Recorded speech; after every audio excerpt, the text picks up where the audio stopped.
Malaysia আটপাশে ৩৫,০০০-এরও বেশি অবৈধ অভিবাসী আটক, বেশিরভাগই ইন্দোনেশিয়া, মিয়ানমার ও বাংলাদেশের নাগরিক।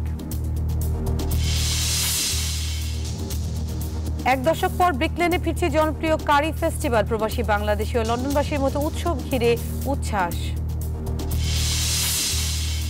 লেবাননের পাহাড়ে প্রবাসী বাংলাদেশির আপেল বাগান, দেশটির কৃষি অর্থনীতিতে গুরুত্বপূর্ণ হয়ে উঠছেন রেমিটেন্স যোদ্ধারা।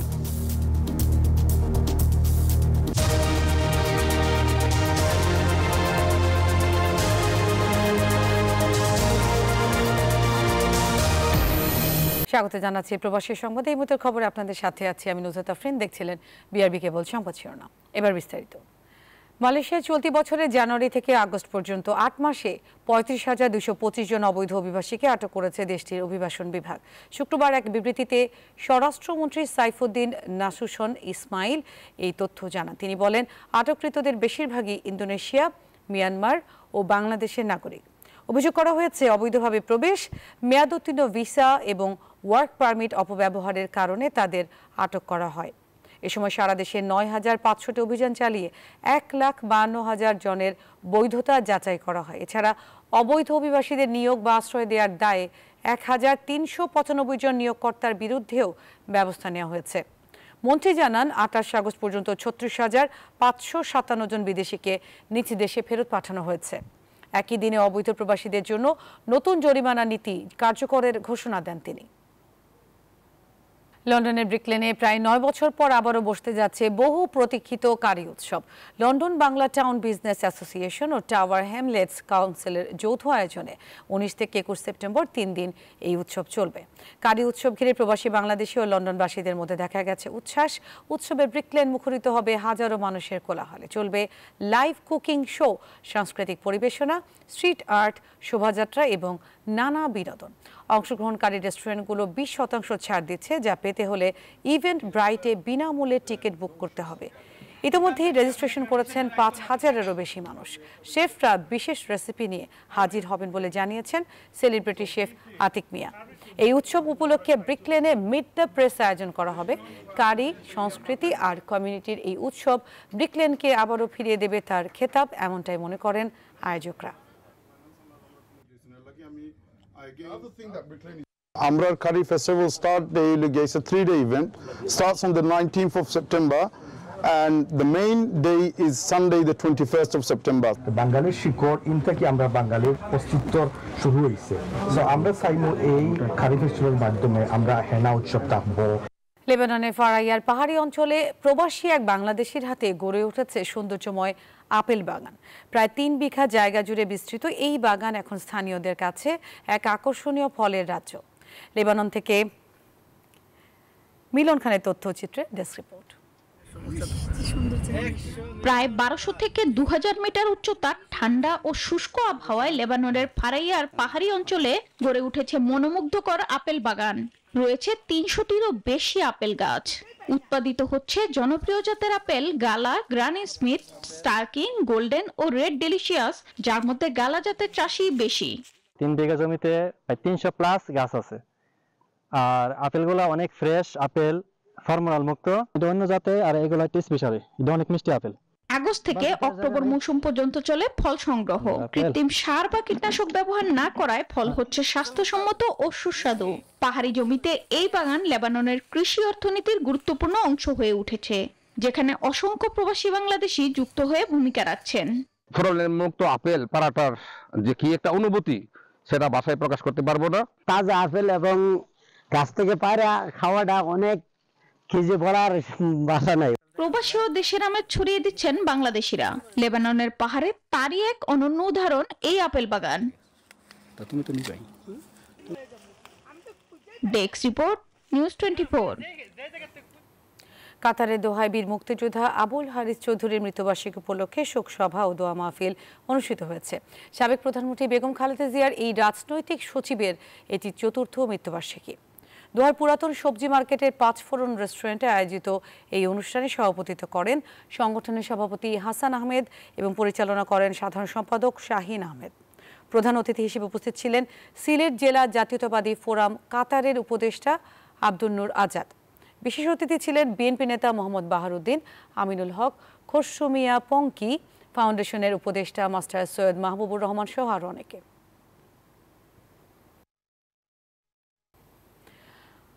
ইতালিতে বাংলাদেশ জাতীয়তাবাদী দল বিএনপি ৪৭তম প্রতিষ্ঠা বার্ষিকী উদযাপন করা হয়েছে। মুন্সিগঞ্জ বিক্রমপুর জাতীয়তাবাদী ফোরামের আয়োজনে রাজধানীর রোমে অনুষ্ঠিত এই বর্ণাঢ্য অনুষ্ঠানে বিএনপি ও অঙ্গ সংগঠনের নেতাকর্মীরা অংশ নেন। রফিকুল ইসলাম বাবুর সভাপতিত্বে অনুষ্ঠানে বিশেষ অতিথি ছিলেন কামরুল হাসান, মিজান মল্লিক, শরীফ পাই, মজিবুর শিকদার, দেলোয়ার হোসেন, শাহজাহান হাওলাদার সহ অনেকে।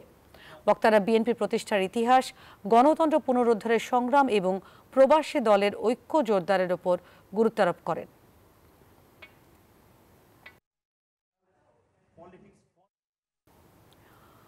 স্পেনের সর্ববৃহৎ দ্বীপপুঞ্জ পালমা দে মায়োরকা ও ইসলা বালিয়ারেসের শাখার উদ্যোগে উৎসবমুখর পরিবেশে পালিত হয়েছে বিএনপির ৪৭তম প্রতিষ্ঠা বার্ষিকী।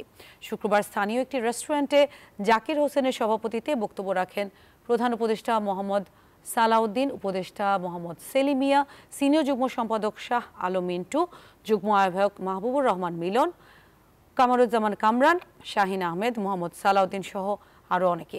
এ সময় বক্তারা বিএনপির প্রতিষ্ঠার ইতিহাস তুলে ধরে শহীদ প্রেসিডেন্ট জিয়াউর রহমানের আদর্শে সংগঠিত হয়ে গণতন্ত্র ও জনগণের অধিকার প্রতিষ্ঠার সংগ্রামে ঐক্যবদ্ধ থাকার আহ্বান জানান।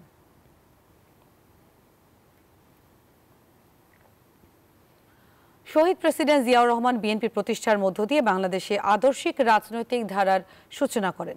ফ্রান্সে বিএনপি ৪৭তম প্রতিষ্ঠা বার্ষিকী উপলক্ষে ফ্রান্স বিএনপির উদ্যোগে আলোচনা সভা ও দোয়া মাহফিলে বক্তারা এসব কথা বলেন।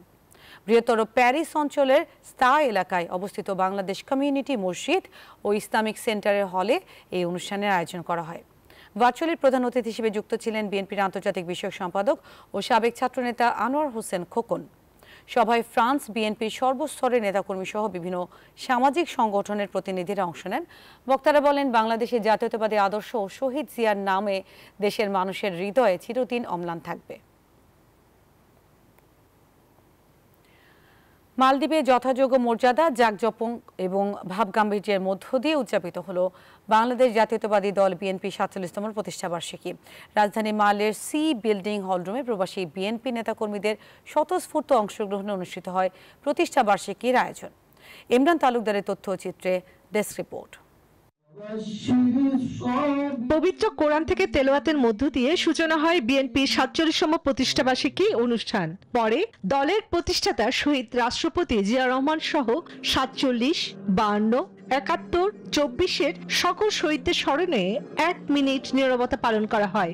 পরিবেশন করা হয় জাতীয় সঙ্গীত।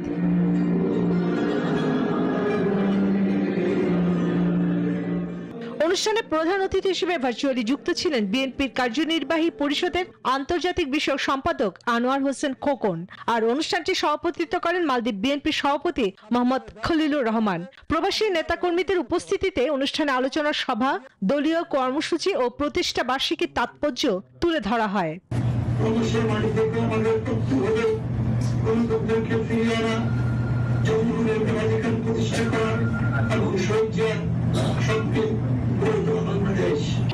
অনুষ্ঠানে বক্তারা বিএনপির গৌরবোজ্জ্বল ইতিহাস, গণতান্ত্রিক আন্দোলনে দলের ভূমিকা এবং প্রবাসীদের করণীয় নিয়ে আলোচনা করেন।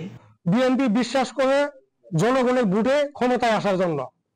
বিএনপি বিশ্বাস করে না দামি নির্বাচন।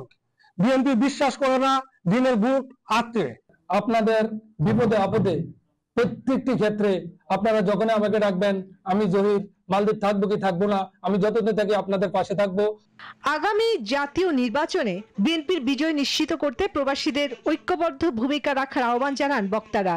সবশেষে স্বাধীনতার ঘোষক শহীদ রাষ্ট্রপতি জিয়াউর রহমানের আত্মার মাগফিরাত কামনা ও বেগম খালেদা জিয়ার সুস্থতা কামনা করে বিশেষ দোয়া ও মোনাজাত করা হয়। Desk report, news 24। আজ রাত 10টায় শেষ হচ্ছে ডাকসু নির্বাচনের প্রচারণা। ভোটের দিন যত ঘনিয়ে আসছে ততই বাড়ছে অভিযোগ নির্বাচনের দিন ভুয়া আইডি কার্ড দিয়ে ভোট দেওয়া হতে পারে বলে শঙ্কা শিবির সমর্থিত প্যানেলের। আর কমিশনের বিরুদ্ধে পক্ষপাতের অভিযোগ তুলেছে বাকছাস। অভিযোগ থাকলেও নির্বাচিত হলে ক্যাম্পাসের সহাবস্থান নিশ্চিত করতে চান ছাত্রদলের আবিদ। ডাকসু ও হল সংসদ নির্বাচনের প্রচারণার আর বাকি মাত্র একদিন। শেষ সময়ে নানান কৌশলে ভোটারদের মন জয় করার চেষ্টা করছেন প্রার্থীরা। লিফলেট আর হ্যান্ডবিল নিয়ে পৌঁছে যাচ্ছেন ভোটারদের কাছে। ছুটির দিন হওয়ায় প্রচারণার কেন্দ্র ছিল আবাসিক হলগুলো। মহসিন হলে গণসংযোগ চালান ছাত্রদল সমর্থিত প্যানেলের ভিপি প্রার্থী আবিদুল ইসলাম খান। জানান, জয় পরাজয় যাই হোক, ক্যাম্পাসে চান সম্প্রীতি ও সহাবস্থান। তাদেরকেই বেছে নেওয়া উচিত যারা হচ্ছে যে কোনো প্রকার হচ্ছে যে সাম্প্রদায়িক ইস্যুতে কিংবা হচ্ছে যে কোনো বিভাজনে কিংবা হচ্ছে যে সকলের অধিকারের ব্যাপারে যারা সোচ্চার থাকবে তাদেরকেই তাদের বেছে নেওয়া উচিত। এবং বিগত যারা প্রার্থী হয়েছে কিংবা যারা ক্যান্ডিডেট আছে তাদের সম্পর্কে ঢাকা বিশ্ববিদ্যালয় স্টুডেন্টরা যথেষ্ট অবগত আছে। সব কিছু মিলে বিগত সময়ের সকল ডাটা কালেকশন করে তাদের রিসার্চ করে সেরকম প্রার্থীদেরকে বেছে নেওয়া উচিত, এটাই আমি মনে করি। চলে ডোর টু ডোর গণসংযোগ। তবে নির্বাচনের দিন ভুয়া আইডি কার্ড দিয়ে ভোট দেওয়া হতে পারে বলে শঙ্কা করছে শিবির সমর্থিত প্যানেল ঐক্যবদ্ধ শিক্ষার্থী জোট। আর কমিশনের বিরুদ্ধে পক্ষপাতের অভিযোগ তুলেছে বাকছাড় সমর্থিত বৈষম্য বিরোধী শিক্ষার্থী সংসদ। নির্বাচন কমিশন ইতিমধ্যে আমরা মনে করছি নিরপেক্ষতা হারিয়েছে, কারণ যারা এখন পর্যন্ত আচরণবিধি লঙ্ঘন করেছে তাদের কারোর বিরুদ্ধে ব্যবস্থা নেয়নি। তো ওনারা 9 সেপ্টেম্বরে কোনো ইঞ্জিনিয়ারিংয়ের অংশ হয় কিনা এই কমিশন, সেই প্রশ্ন সবার মনে উঠেছে। অনেকে ভুয়া আইডি কার্ড তৈরি করবে, বেশ কয়েকটি দলের ক্ষেত্রে আমরা শুনেছি যে ভুয়া আইডি কার্ড তৈরি করে দিতে পারে। এগুলো ইউনিভার্সিটি কীভাবে ঠেকাবে, ঠেকানোর প্রস্তুতি কেমন, কেউ এলোমেলো কিছু করতে চাইলে তাকে কীভাবে ঠেকাবে। তারপর হচ্ছে ওএমআরে যে ওএমআরে কাউন্ট হবে সেটা স্ক্রিনে দেখানো হবে কিনা। এবং নারীদের বিরুদ্ধে যারা সাইবার বুলিং করছে, যারা হ্যারাসমেন্ট করছে, যারা স্লেট শেমিং করছে, তাদের বিরুদ্ধে যদি বিশ্ববিদ্যালয় প্রশাসন, নির্বাচন কমিশন যদি ব্যবস্থা গ্রহণ না করে, তাহলে একটি সুস্থ ফ্রি ফেয়ার ক্রেডিবল ইলেকশন তারা কতটুকু আয়োজন করতে পারবে সেটা নিয়ে আমরা আশঙ্কা অনুভব করছি। এদিকে নারী ভোটারদের কেন্দ্রে নিয়ে আসা কঠিন হতে পারে বলে মনে করছেন স্বতন্ত্র শিক্ষার্থী ঐক্য প্যানেলের ভিপি প্রার্থী উমামা ফাতেমা। আমরা বারবার বলছি যে কোনোভাবেই হোক আপনি ভোট দিতে আসবেন, ভোটটা কোনোভাবেই মিস করবেন না। আর নারীদের তো একটা বড় বিষয় যে 47% মেয়ে ভোটার, তো 47 মেয়ে ভোটার যদি হচ্ছে ভোট কেন্দ্রে আসে তাহলে কিন্তু ভোটার টার্ন আউট 35,000-এর বেশি হয়ে যাবে। সো আমরা এটাই আশা করি যে মেয়েরা হচ্ছে গণহারে এখানে ভোট দিতে আসবে। এদিনও আচরণবিধি লঙ্ঘন, সাইবার বুলিং সহ বিভিন্ন বিষয়ে পাল্টাপাল্টি অভিযোগ করেন প্রার্থীরা। ডাকসুর ইতিহাসে সবচেয়ে বেশি সংখ্যক প্রার্থী যেমন প্রতিদ্বন্দ্বিতা করছে এবার, ঠিক তেমনি ভোটারের সংখ্যা অনেক বেশি। আর তাই তো ভোটের সমীকরণ নিজের পক্ষে আনতে এই ভোটারদের কাছে ছুটে যাচ্ছেন প্রার্থীরা।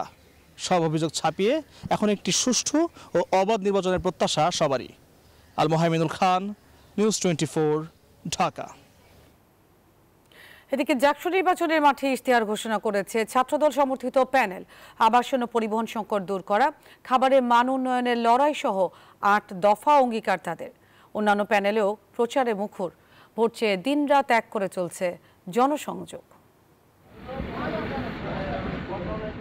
জাহাঙ্গীরনগর বিশ্ববিদ্যালয় কেন্দ্রীয় ছাত্র সংসদ নির্বাচনের বাকি আর দিন 5। ক্যাম্পাস জুড়ে মুখর বিভিন্ন প্যানেলের প্রার্থীরা তুলে ধরছেন নিজেদের চিন্তা ভাবনা আর অঙ্গীকারের ফুলঝুরি। সব মিলিয়ে ধুন্দুমার এক ভোট উৎসবের অপেক্ষা।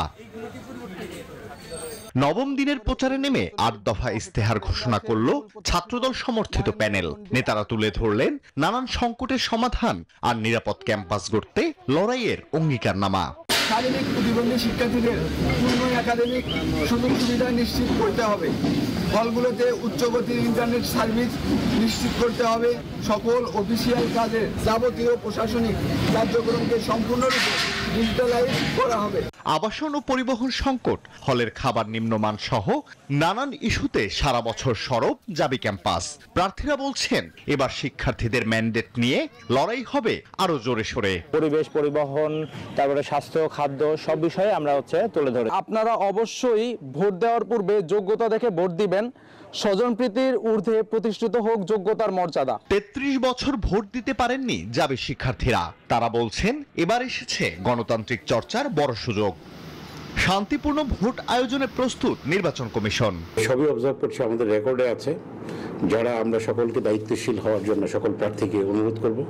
আমরা আশা করি সকলেই আমাদের প্রিয় শিক্ষার্থী, সকলেই বিষয়টা বুঝবেন এবং আচরণবিধি লঙ্ঘন না করার জন্য সকল প্রার্থীকে আহ্বান করছি। জাকসু নির্বাচনের ভোট গ্রহণ আগামী 11 সেপ্টেম্বর। Desk report, news 24। এই ছিল এখনকার নিউজ 24 সংবাদে। আর সংবাদ বিশ্লেষণ ভিজিট করুন news24bd.tv। এতক্ষণ সাথে থাকার জন্য ধন্যবাদ।